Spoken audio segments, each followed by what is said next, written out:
ওকে, so বোর্ডে আমি তিনটি গুরুত্বপূর্ণ বাক্য লিখেছি। দেখো, সত্য কথা বলতে আমি এখন ব্যস্ত আছি, রাইট?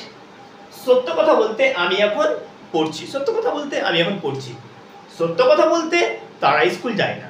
সত্য কথা বলতে তারা স্কুল যায় না। ওকে, সো এই তিনটি বাক্যের মধ্যে একটা জিনিস কমন, যেটা হচ্ছে সত্য কথা বলতে, সত্য কথা বলতে, সত্য কথা বলতে। ওকে, সো দ্য পয়েন্ট ইজ, সত্য কথা বলতে পরিবর্তে আমরা ইংরেজিতে কিভাবে বলবো, মানে সত্য কথা বলতে এটাকে আমরা ইংরেজিতে কিভাবে বলবো। ওকে, সো দেখে না, এখানে আমি তিনটি অলরেডি বাক্য নিয়েছি। সো সত্য কথা বলতে অথবা সত্যি বলতে, ঠিক আছে? তো এর পরিবর্তে আমরা ইংরেজিতে ব্যবহার করব to be honest. To be honest. Okay, so to be honest আমরা কখন বলবো? টু বি অনেস্ট আমরা তখনই বলবো যখন কোনো একটা জিনিস আমরা ফ্র্যাঙ্কলি, ওপেনলি, একদম সত্য করে বলবো।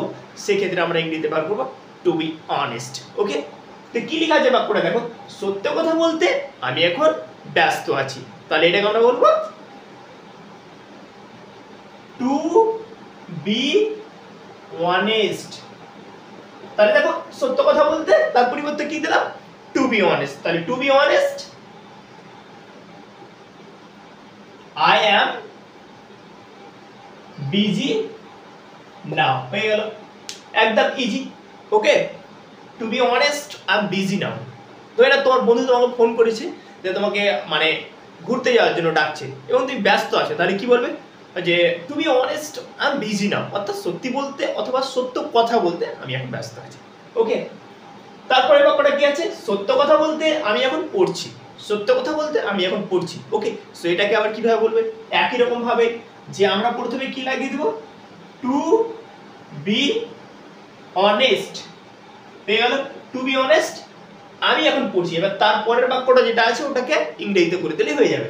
আমি এখন পড়ছি, তার মানে কি হবে? I am reading now. I am reading now. হয়ে গেল। তাহলে দেখে নাও, to be honest, I am reading now, অথবা সত্য কথা বলতে আমি এখন পড়ছি। এখানে একটা জিনিস নোটিস করো, সত্য কথা বলতে এটার পরিবর্তে যদি থাকে যে সত্যি বলতে, সত্যি বলতে আমি এখন পড়ছি, তুমি কিন্তু ইংরেজিতে সেন্সটা এটাই হবে, টু বি অনেস্ট, এই মানে ফ্রেজটাই হবে অ্যাকচুয়ালি। ওকে, তারপরে কি বলছে দেখো, সত্য কথা বলতে তারা স্কুল যায় না। সত্য কথা বলতে তারা স্কুল যায় না। তো একই রকম ভাবে আমরা কি নেব এখানে? To be honest. To be honest মানে কি? সত্য কথা বলতে তারা স্কুল যায় না। তাহলে কি দেবো? They don't go to school, right? They don't go to school. তাহলে সত্য কথা বলতে তারা স্কুল যায় না। সো দেখো, এই টু বি অনেস্ট কে ব্যবহার করে তোমরা কিন্তু এরকম ধরনের বাক্য নিজে থেকে তৈরি করতে পারবে। বেশি কিছু না, টু বি অনেস্ট লাগিয়ে দিবে, তারপরে তুমি যে বাক্যটা বলতে চাও ফ্র্যাঙ্কলি, ওপেনলি, ওকে, সেই বাক্যটাকে জুড়ে দিবে। তো এখন তোমরা একটা নিজে থেকে বাক্য তৈরি করো যে সত্য কথা বলতে সে চা পছন্দ করে না। সত্য কথা বলতে সে চা পছন্দ করে না, এটার ইংরেজি কি হবে? তোমার কমেন্ট সেকশনে অবশ্যই আমাকে জানাও। And thanks for watching this video. Thank you.